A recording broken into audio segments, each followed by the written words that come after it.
Olá, bom dia. Você acompanha agora ao vivo aqui pela TV Alias a reunião da Comissão de Saúde. Vamos acompanhar os trabalhos. Bom dia a todos. Invocando a proteção de Deus, havendo número legal, declaro abertos os trabalhos da Comissão de Saúde e Saneamento.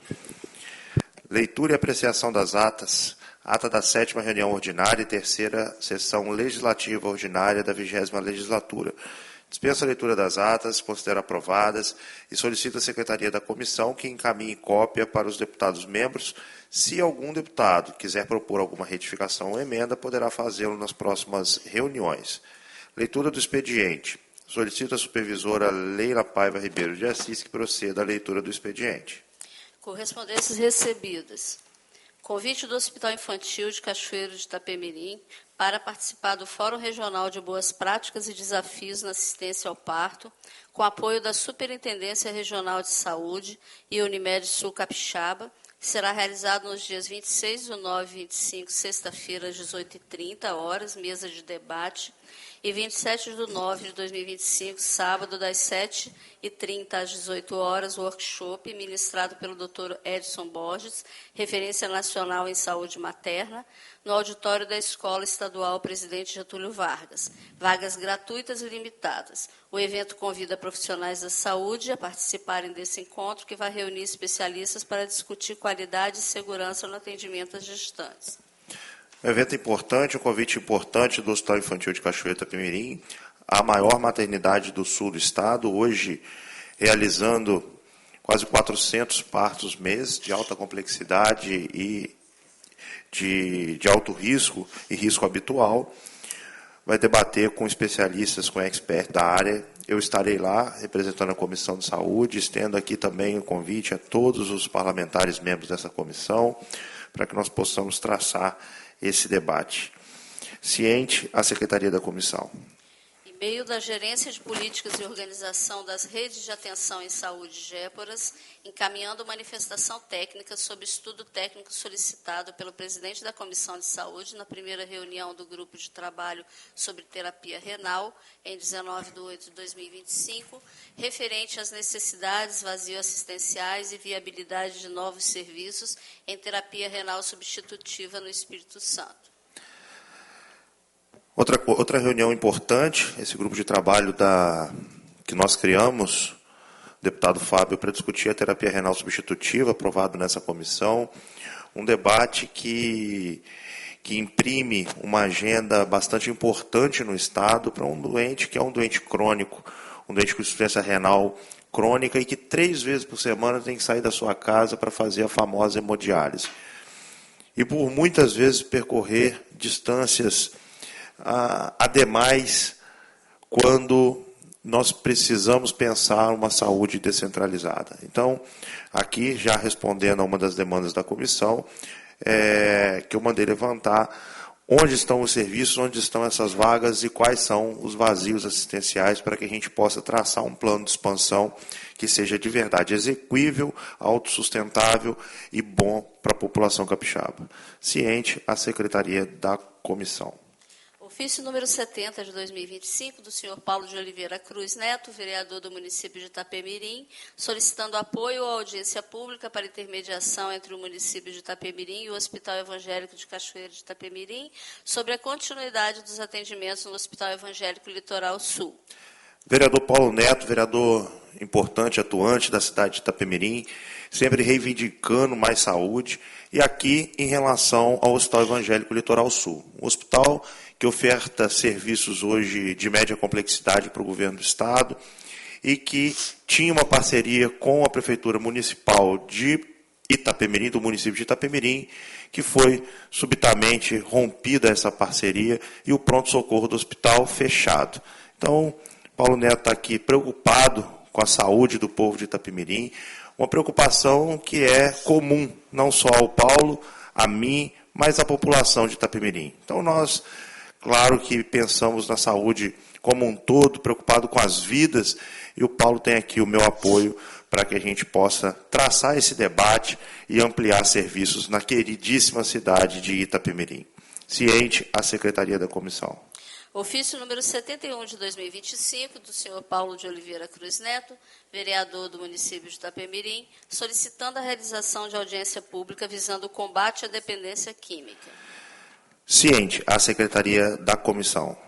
Proposições recebidas. Não houve no período. Proposições distribuídas aos senhores deputados. Projeto de lei número 550 de 2024, de autoria do deputado Dr. Bruno Rezende e relatoria do deputado Fábio Duarte, que dispõe sobre a vacinação domiciliar das pessoas com autismo no âmbito do Estado.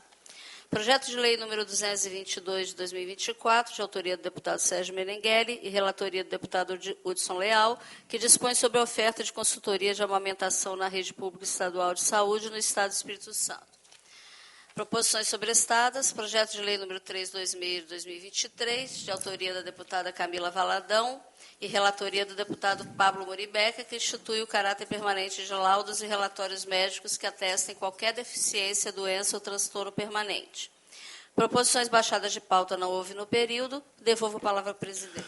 Por questões de quórum, para as votações e deliberações, nós vamos passar e avançar a fase das comunicações. Eu vou, neste momento, transferir a presidência da comissão para o meu vice-presidente, deputado Fábio Duarte, solicitante dessa reunião de hoje, para que possa fazer seus comentários e chamar os nossos convidados para que possam fazer parte do debate.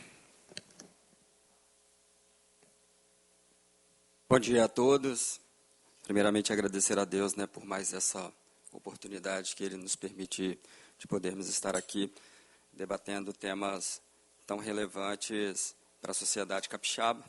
Quero parabenizar e cumprimentar o nosso presidente, Dr. Bruno Rezende, que tem feito um brilhante trabalho à frente desta, que é uma das maiores comissões e, sem dúvida, uma das mais importantes dessa Casa de Leis.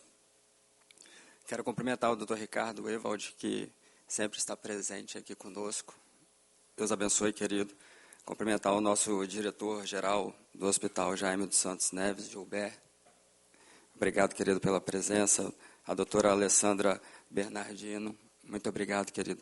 O fato de vocês hoje estarem aqui demonstra a ética e a transparência da instituição a qual hoje vocês representam aqui. O convite que nós fizemos a vocês foi para que nós pudéssemos trazer à luz o ocorrido lá no Jaime acerca do bebê José. E na condição de vice-presidente dessa comissão, eu gostaria de agradecer novamente a presença do senhor Gilberto Andrade da Silva, diretor-geral do Hospital Jaime dos Santos Neves, e da doutora Alessandra Bernardino, responsável pela maternidade do hospital. O caso que nos reúne hoje é grave e exige de nós seriedade e transparência. O nosso papel é compreender com clareza o que ocorreu, ouvir a direção do hospital, verificar as medidas que foram tomadas e, sobretudo, cobrar mudanças que garantam a segurança de cada criança e de cada paciente atendido na rede pública. Não se trata apenas de buscar responsabilidades individuais, mas de avaliar se os protocolos e treinamentos e os mecanismos de controle estão funcionando como deveriam, à luz dos pilares da integridade na saúde, da ética, prevenção de risco, auditoria e transparência. E com esse compromisso, que vamos conduzir os trabalhos desta manhã. Gostaria de agradecer mais uma vez a presença do Gilberto, que é o diretor-geral do Jaime dos Santos Neves, e da doutora Alessandra. O caso que nos reúne hoje é grave e exige de nós a seriedade e a transparência. Então, nós precisamos só trazer à luz o que aconteceu com o José, aquela fatalidade que, assim, no meu ver, foi uma fatalidade. E a gente quer crer que tenha realmente sido uma fatalidade. E aí, Gilberto, eu tenho alguns questionamentos, e aí nós vamos intercalar entre Vossa Excelência e a doutora Alessandra. O esclarecimento inicial, para que esta comissão e a sociedade e a família compreendam com clareza o que aconteceu naquele dia, como se deu essa sequência de fatos que resultou na queimadura tão grave do bebê José. Perfeitamente. Bom dia, deputados. Julgo de extrema importância a nossa presença aqui hoje. Primeiro, para a gente externar o nosso sentimento pelo ocorrido, pelo fato ocorrido. A gente precisa... Eu vou responder as suas perguntas, mas eu só queria dizer que a gente precisa lembrar que saúde ela é feita por pessoas. E pessoas que cuidam de pessoas. São pessoas doentes, atendidas por pessoas saudáveis. E esse ciclo ele continua, né, de forma perpétua. Mas nós lamentamos, de fato, o que ocorreu e esperamos de coração que o bebê logo se recupere. O que aconteceu foi no dia 19 de agosto. Nós tivemos uma fatalidade realmente ocorrida no hospital, onde o pé do bebê ele foi queimado por um procedimento inadequado feito por uma técnica de enfermagem. Eu vou falar um pouquinho dos fatos ocorridos ao longo do período para ficar mais fácil da gente entender e até poder desmistificar aqui algumas suposições que foram levantadas por diversos órgãos ao longo do ocorrido, para a gente entender de fato aquilo que aconteceu. O bebê, quando nasceu, foi prescrito para ele a verificação a prescrição do destro para verificar a glicose no sangue dele. Pelo fato do bebê ele ser um recém-nascido e ter uma superfície corporal ainda, né, a pele dele ainda em desenvolvimento, ele perde calor muito fácil. Isso é sabido, é comum. E isso pode contribuir também para a redução da glicose dele, porque o corpo vai queimar a glicose para aumentar a temperatura, também um processo comum e normal. Para verificar a glicose do bebê, é feito um furo no pé para coletar o sangue, ele coloca no aparelho e assim verifica. Só que para fazer isso, a temperatura corpórea do bebê ela tem que estar numa faixa adequada, para que isso também não tenha um resultado indevido.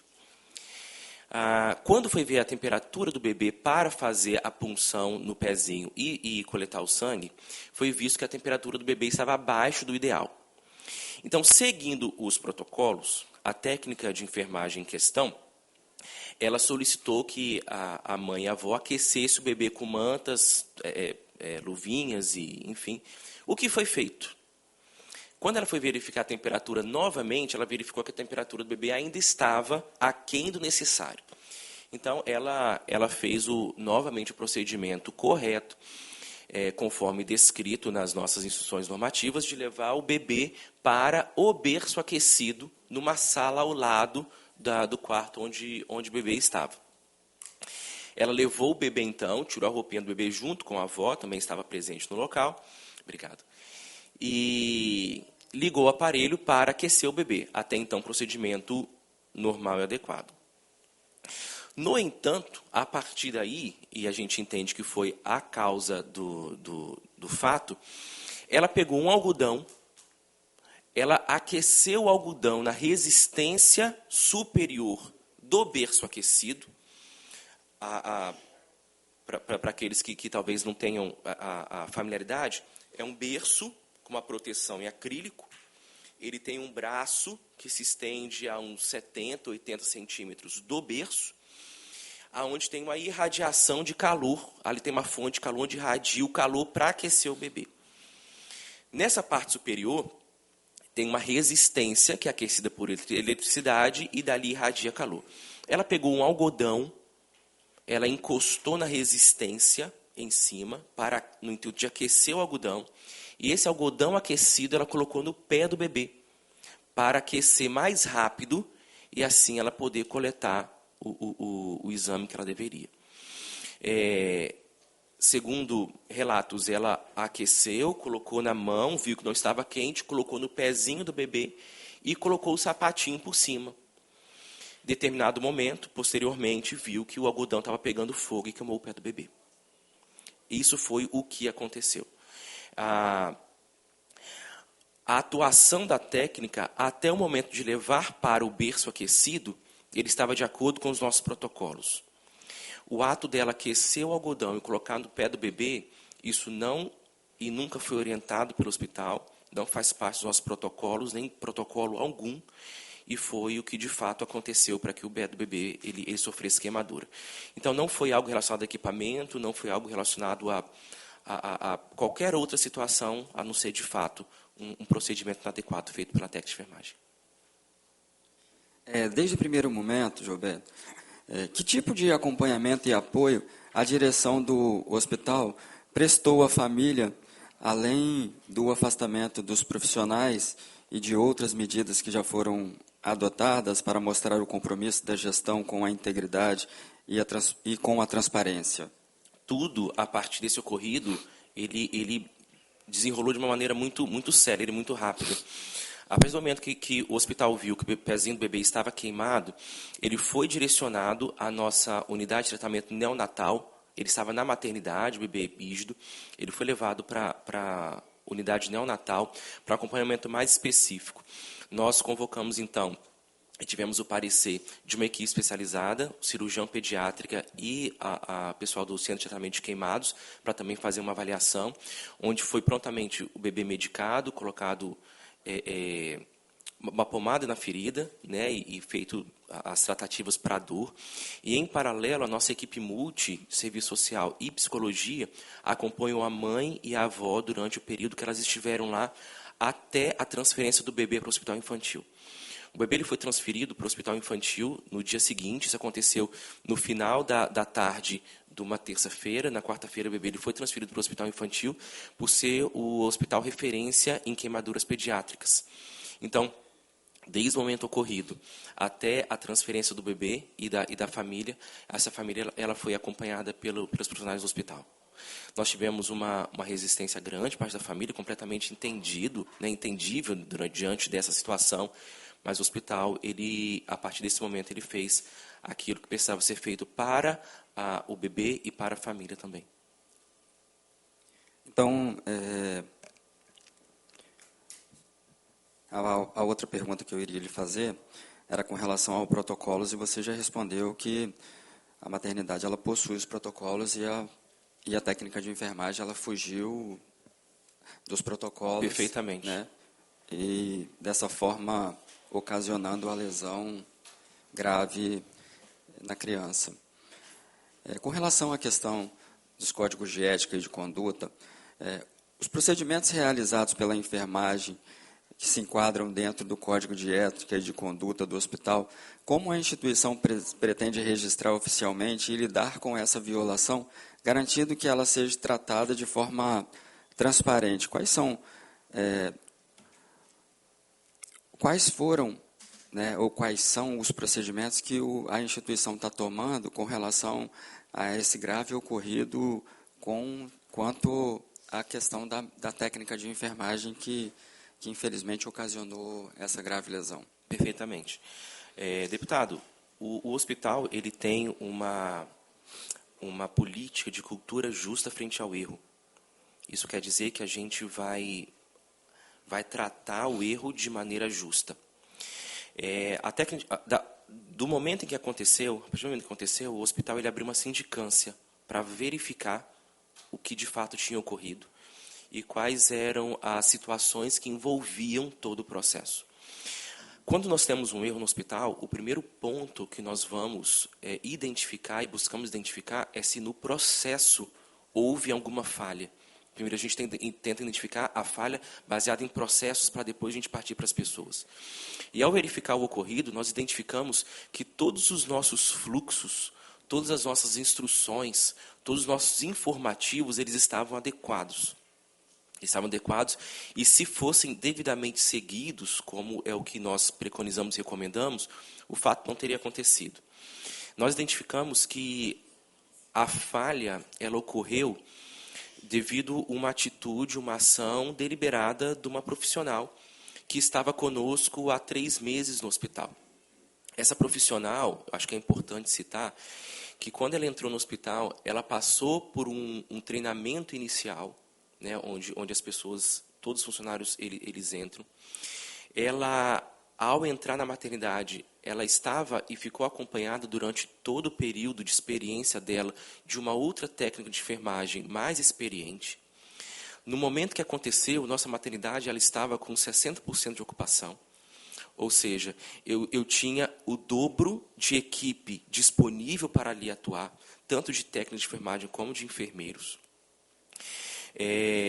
A técnica de enfermagem ela foi orientada durante todo o período de adaptação dela no hospital. Nos primeiros 45 dias, ela passou por um crivo do seu superior. Depois dos 90 dias, ela também passou por um novo crivo. Durante esse período, ela participou de um outro treinamento sobre equipamentos críticos.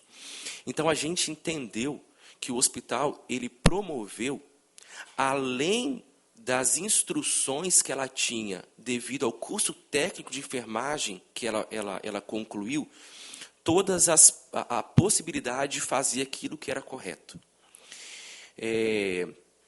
Talvez a pergunta surja na mente de alguns. Ela foi orientada de que não deveria colocar algodão na resistência? E a resposta é não. Assim como ela também e outros funcionários não são orientados a fazer aquilo que é errado. A gente não orienta, por exemplo, o colaborador a puncionar uma veia que ela não pode pegar a agulha e furar outra parte do paciente, porque isso é ilógico. Isso vai completamente contra a forma natural de cuidar. O ato dela pegar um algodão e esquentar numa resistência e colocar fogo no algodão e depois do pé do bebê é algo completamente inimaginável.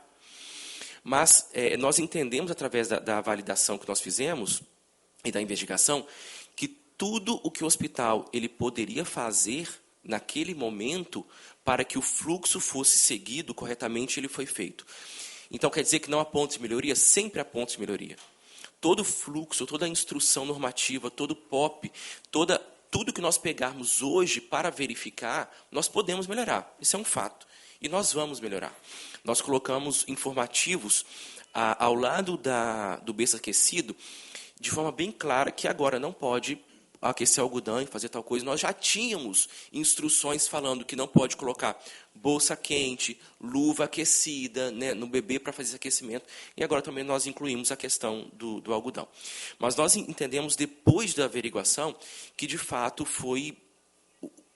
não foi uma falha no segmento, na verdade não foi uma falha de processo.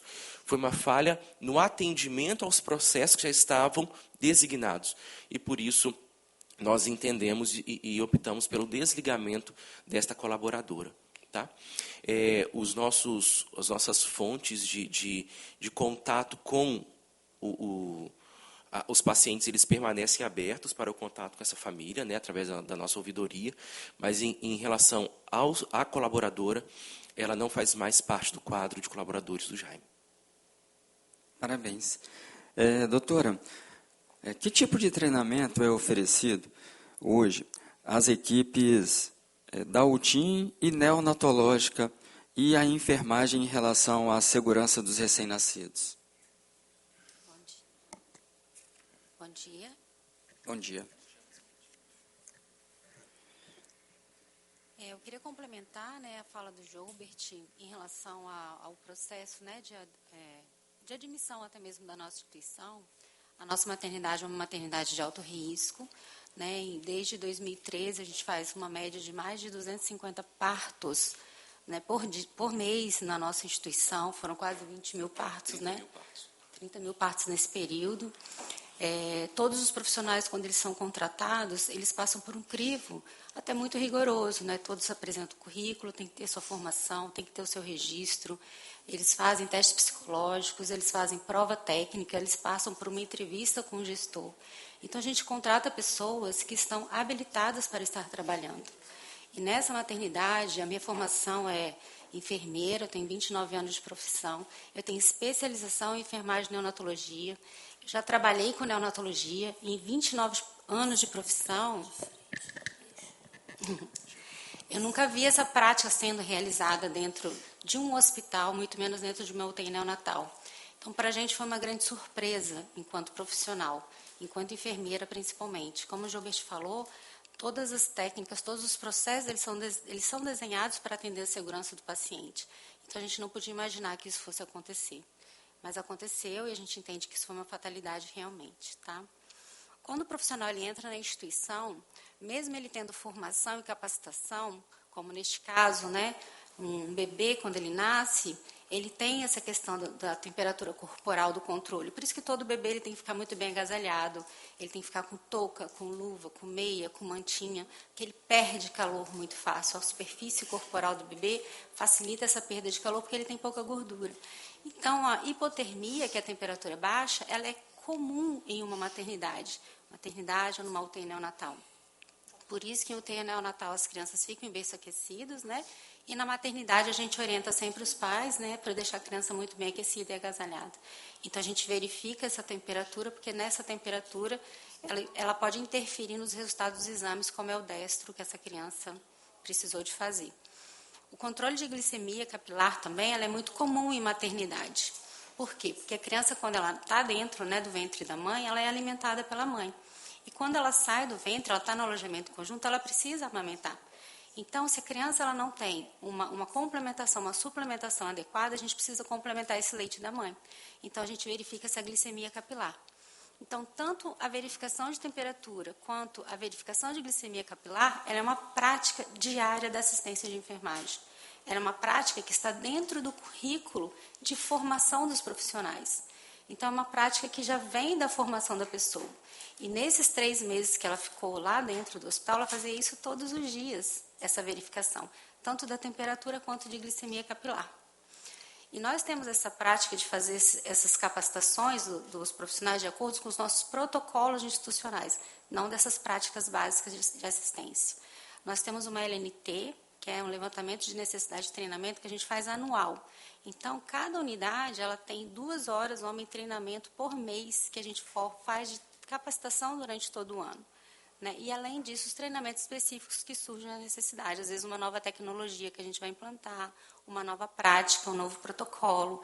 Então, toda vez que nós temos novos protocolos, a gente faz essa capacitação de toda a equipe e, além disso, a gente faz esses treinamentos que a gente julga que obrigatório, que é aqueles protocolos que a gente tem todos os dias na nossa instituição. Então, essa já é uma prática nossa, tá? Existem canais internos para que os profissionais relatem práticas inseguras ou procedimentos inadequados dentro da instituição? Sim, nós temos um núcleo de segurança do paciente, onde todos os eventos que acontecem na instituição, eles são notificados dentro deste canal, tá? Então, ele é de acesso livre, é de acesso fácil, inclusive para pacientes e acompanhantes. Qualquer pessoa tem como fazer notificação de qualquer evento que acontece. E todo evento notificado, ele vai para a gestão tratar. E todo evento moderado e grave, a gente abre essa sindicância, como o Gilbert mesmo já explicou, que a gente avalia os processos da nossa instituição. E sim, toda vez que a gente vê oportunidade de melhoria, a gente faz a melhoria dos nossos processos. Existe um sistema ou uma equipe de auditoria interna no hospital para acompanhar o conjunto de suas atividades? De práticas? Sim, nós temos o setor da qualidade, que a gente faz auditoria dos protocolos monitorados mensalmente em todas as unidades assistenciais. Ok. A periodicidade desses relatórios são frequentes? A gente tem essa análise dos protocolos monitorados, que é feito pelo Núcleo de Segurança do Paciente no Escritório da Qualidade. Ele é feito em todas as unidades hospitalares, não só na maternidade, UTI, UTI, pronto-socorro. Então, ele é bimestralmente, porque como a gente tem muitos setores assistenciais, então um mês faz em determinados setores, no outro mês em outros setores. Eles são monitorados, a gente tem meta, a gente tem avaliação dos protocolos e os planos de ação quando esses protocolos não são atingidos. O hospital, ele adota critérios de avaliação prévia, o due diligence, ao contratar ou designar profissionais para áreas críticas como a UTI neonatal? Sim, o processo seletivo ele é feito com prova técnica, avaliação de currículo, prova técnica, testes psicológicos e entrevista com o gestor da unidade. Nessa entrevista com o gestor ele vai avaliar o nível de conhecimento que aquele profissional tem, até mesmo para a gente saber se ele está apto ou não para ficar naquela unidade. Então, a gente tem uma procura muito grande, inclusive, de recém-formados, né, sem formação, sem experiência, que a gente até avalia nas áreas próprias que eles podem estar ficando, né? Doutor Bruno, você tem alguma pergunta que o senhor gostaria de colaborar? Realmente, assim, uma fatalidade enorme, né, com repercussão não apenas no Espírito Santo, mas uma repercussão nacional, que chama e faz um alerta para todos nós que trabalhamos com a saúde todos os dias, de que por mais que tenhamos protocolos, a gente ainda está submetido ao erro humano, né? Eu não tenho qualquer dúvida de que o hospital, que desempenha hoje um papel que é fundamental, não só para a Serra, mas para todos os municípios, é um hospital que tem uma lisura na sua gestão, um comprometimento e um compromisso com a população. Mas o erro aconteceu. Então, hoje nós temos que, na minha visão, ter duas linhas. A primeira é de cuidar dessa criança, de devolver essa criança para o seio familiar e para a vida, sem qualquer tipo de dolo, né? Que isso apenas seja uma lembrança de um erro, de um problema gravíssimo, mas que foi superado com a ajuda de todos nós, né? Tenho certeza que o hospital não vai se furtar desse zelo com a família, com a criança, com seus entes queridos. Eu sou pai de 2, você também tem seus filhos, né, Fábio?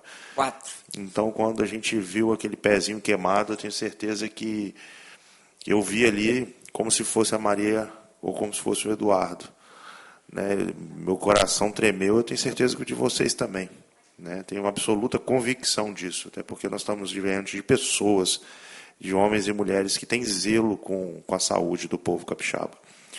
Então, a primeira coisa é cuidar. E a segunda coisa é proteger. Proteger as próximas crianças que passarão pelo nosso hospital, que é um hospital que tem recurso público, então ele é nosso, né? Então, que passarão pelo nosso hospital tendo a convicção de que serão bem cuidados e que aquilo foi um evento que aconteceu e não vai se repetir. Então, nós temos que criar barreiras, e é para isso que serve o erro e todos os protocolos de erro.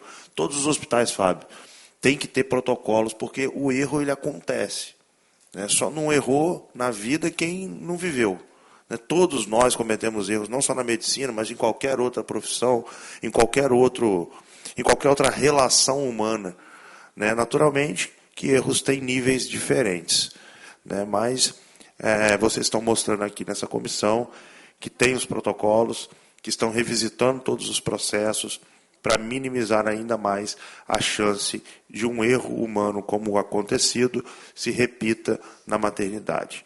Então, a minha fala aqui, eu tinha algumas perguntas, mas você muito bem as fez, né, me representando. Acho que basicamente é isso.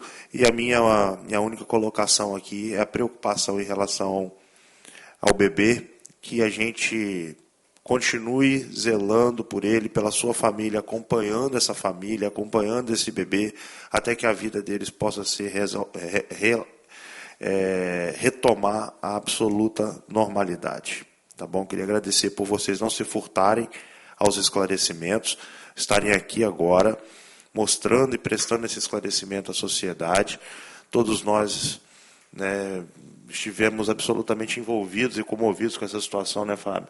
Mas a Comissão de Saúde também não podia se furtar da importância de mostrar para a sociedade todos esses esclarecimentos. Parabenizar aqui ao deputado Fábio por ter proposto essa sessão e encaminhado até neste momento, ao qual aqui eu devolvo a palavra, dizendo que pode contar comigo para o que der e vier. Se for bom para a sociedade e para o povo do Espírito Santo, nós estaremos um ao lado do outro, Fábio, tenho certeza, fazendo sempre o nosso melhor. Obrigado, doutor Bruno. Eu gostaria de salientar, e assim, doutor Bruno, eu conheço muito bem o Hospital Jaime dos Santos Neves, que se eu hoje posso ter a oportunidade de abraçar o meu pai hoje, eu agradeço ao Hospital Jaime dos Santos Neves. Infelizmente, se o meu pai fosse acometido pela mesma situação hoje, com certeza eu não teria a oportunidade de vê-lo, porque o meu pai foi acometido por um procedimento, um entupimento na carótida, e nós o levamos para o Jaime, e dentro de 30 minutos o meu pai estava no centro cirúrgico sendo operado. Infelizmente, se isso ocorrer hoje, com 30 minutos meu pai não sai da UPA. Meu pai, para ele sair da UPA, ele leva no mínimo 3 dias para sair da UPA. E que 3 dias eu levaria meu pai para o cemitério.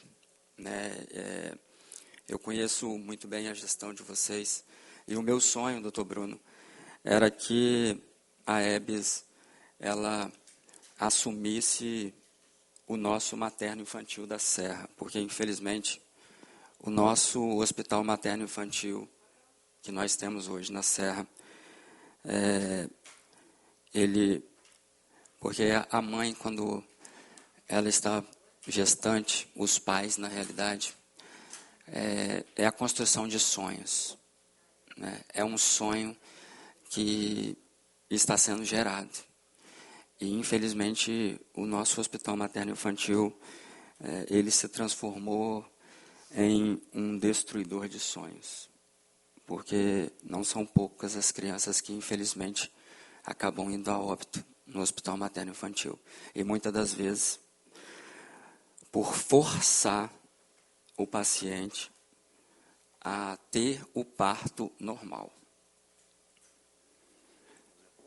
E N crianças. Eu tenho uma pessoa da família do meu primo, que os pais foram ganhar o bebê no nosso hospital materno-infantil, que é a coisa mais linda do mundo. Toda mãe quer ganhar bebê no hospital materno-infantil. Mas hoje não é mais essa a realidade. Hoje, toda mãe ela tem medo de ir ganhar o seu bebê no hospital materno-infantil da Serra.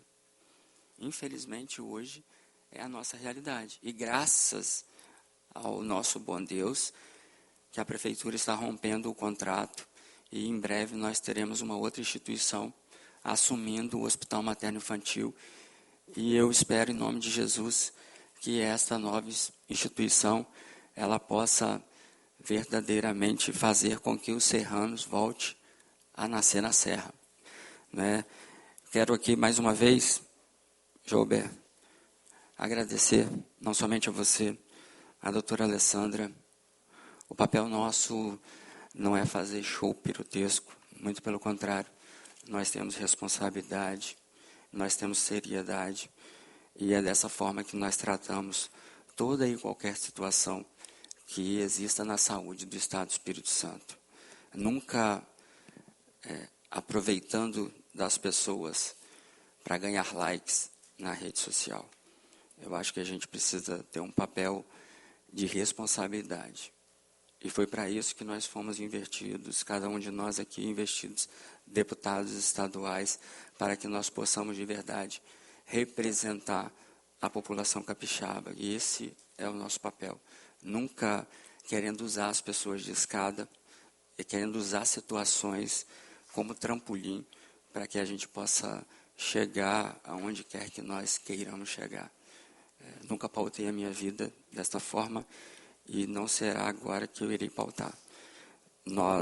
Eu sou usuário do SUS. Se vocês olharem, eu tenho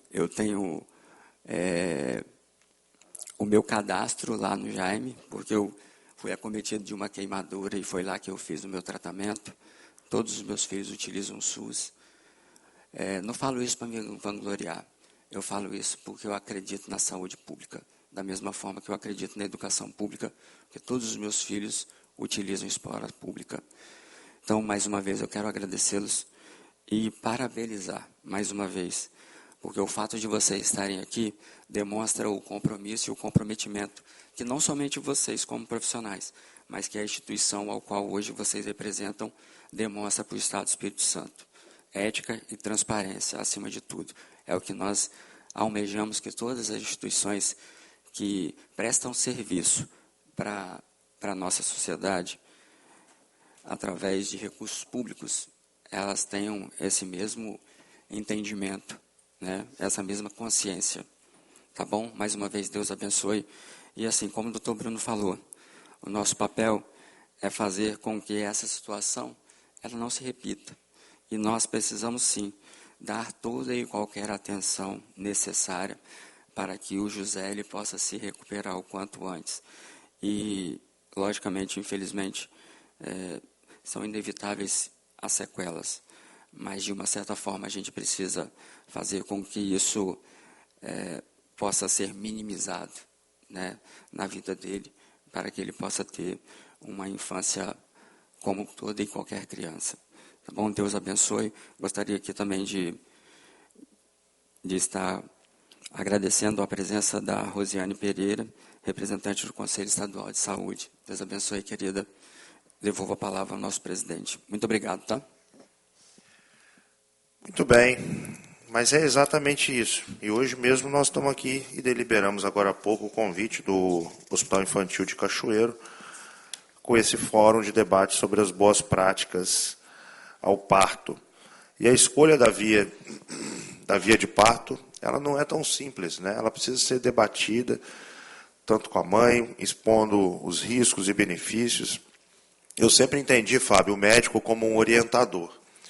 O nosso papel não é decidir pelo paciente sempre. A gente tem que dizer para ele quanto custa cada tomada de decisão. E esse quanto custa não é quanto custa em dinheiro. A tomada de decisão custa vida. Então, quando chega um paciente no meu consultório e eu digo para ele, olha, na minha visão, temos que fazer radioterapia. Mas a radioterapia custa a chance de X% de você ter uma retite actínica, Y% de você ter uma inflamação na bexiga, Z% no risco de ter uma perfuração de intestino. Porém, o seu benefício é de tantos por cento de melhorar a tua cura do câncer que você tem agora. Alguns pacientes pagam esse preço. Outros optam por não pagar. E por mais que eu discorde, como médico, eu respeito a decisão do paciente. Isso às vezes me dói. Eu vou te dizer que essa foi a compreensão mais difícil que eu já tive que ter na medicina. Eu tenho um doente na minha frente, que na minha concepção eu posso curá-lo, e ele opta por talvez medo das toxicidades ou do tratamento, ou até a aceitação do paciente, da doença, ele opta por não seguir o caminho que eu estou orientando. Mas eu não sou Deus e não sou dono daquela vida. Então ele opta por aquilo que é pertinente a ela. A decisão do parto, ela tem as suas, naturalmente não é como a decisão que eu estou relatando aqui com o paciente de câncer, mas ela também tem as suas nuances, os seus riscos, benefícios e alternativas. Então a minha sugestão é que isso seja debatido amplamente entre a gestante, o pai, a família e o seu ginecologista obstetra. Eu acho que a tomada de decisão em comum acordo com o médico é sempre o melhor caminho. Então, queria colocar apenas este comentário e seguimos assim para a fase das comunicações. Queria cumprimentar aqui também, o Fábio já fez os cumprimentos, mas a minha querida amiga Rosiane que está ali atrás, que está cada vez com mais sarna para coçar, mas é isso aí, a gente gosta de estar perto do problema, porque se não fosse para resolver o problema, nós estávamos em casa, né, Rosiane? Cumprimentar aqui ao meu amigo Ricardo Evaldi, que é um amigo querido, um cara que trabalha demais pela saúde do Espírito Santo, representa aqui a direção executiva da EBS. Quero cumprimentar a Adriana, que está lá atrás, representando o meu amigo, deputado Zé Preto, que eu tenho certeza que deve ter tido um compromisso muito importante para não estar aqui agora. Um deputado de Guarapari, presente, um cara que trabalha dia e noite e tem muito respeito, responsabilidade e paixão por essa comissão de saúde. Então, se o Zé não está aqui, você diga a ele que eu estou o representando, tá certo? Sem a autorização dele, mas eu estou aqui o representando. Mande um abraço ao meu amigo Zé Preto. Seguimos a fase das comunicações. A Comissão de Saúde realizará a reunião extraordinária para discorrer sobre o tema um ano de serviço prestado pelo Centro Especializado em Transtorno do Espectro Autista, o CETEA, do Hospital Evangélico de Vila Velha, a realizar-se no dia 15/9/25, segunda-feira, às 9 horas, no auditório Hermógenes Lima Fonseca, nesta Casa de Leis, por solicitação do deputado Bruno Rezende. Um ano do CETEA. Um orgulho, Ricardo, um orgulho. Né? A pessoa com autismo, ela precisa ser cuidada na sua integralidade, e um ano de funcionamento, o que dá mais responsabilidade para nós, Fábio, que estamos aqui cobrando a ampliação de serviços, que esses serviços também sejam ampliados de uma maneira descentralizada. O Hospital Infantil, o Hospital Evangélico tem feito um trabalho fantástico, mas até aqui é o único.